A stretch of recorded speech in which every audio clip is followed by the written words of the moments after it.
எல்லாருக்கும் தெரிஞ்ச கதையா இருக்கலாம், தெரியாதமே இருக்கலாம் சில பேருக்கு. சொல்றேன், ஒரு காடு, அதுல ஒரு எலி. எலிக்கு எப்பயுமே பூனையை பார்த்தா பயம். ஒரு மந்திரவாதி வந்திருக்காரு.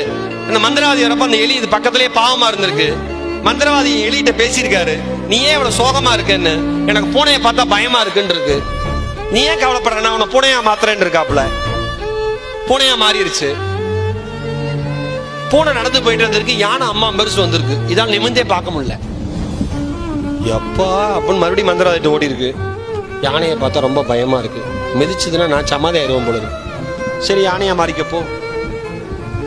யானை போயிருக்கு. கம்பீரமான புலி வந்திருக்கு. யானை அப்படியே ஜர்க்காகுது அப்படின்னு இருக்கு. மறுபடியும் மந்திரவாதிட்டு ஓடி இருக்கு. எனக்கு புலியை பார்த்தா பயமா இருக்குன்னு இருக்கு. சரி, ஓகே, புலியாதான் மாத்துவாரு அப்படின்னு நினைச்சிருக்கு. புலியா மாத்திட்டார். ஹாப்பி.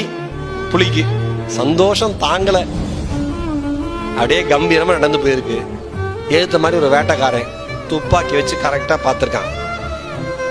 தளதறிக்க ஓடி வந்திருக்கு மந்திரவாதிட்ட. என்ன வேட்டைக்காரனா மாத்துங்கன்னு இருக்கு. எலி நினைச்சிருக்கு என்ன வேட்டைக்காரனா மாத்திருவாருன்னு. மறுபடியும் அது எலியாவே மாத்திருக்காரு. என்ன இப்படி பண்ணிட்டீங்கன்னு கேட்டிருக்கு. அவர் சொல்லியிருக்காரு, நீ உருவத்துல புலி, ஆனா உள்ளத்துல எலி. உன்னை நான் எத்தனை உருவம் கொடுத்தாலும் எலி மனப்பான்மையிலிருந்து உன்னால வரவே முடியாது. பயத்திலிருந்து உன்னால வரவே முடியாது. தயக்கத்திலிருந்து உன்னால வரவே முடியாது. என்னோட மாந்திரீக சக்தி தான் வேஸ்ட் ஆகும். உன்னை மாற்றி எந்த பிரயோஜனமும் இல்லை. நீ மாறணும்னா முதல் நீ மாறணும். நல்லா இந்த வாசகத்தை புரிஞ்சுங்க. நீ மாறணும்னா முதல்ல நீ மாறணும். உன்னை சுத்தி இருக்கிற எல்லாமே மாறணும்னாங்க.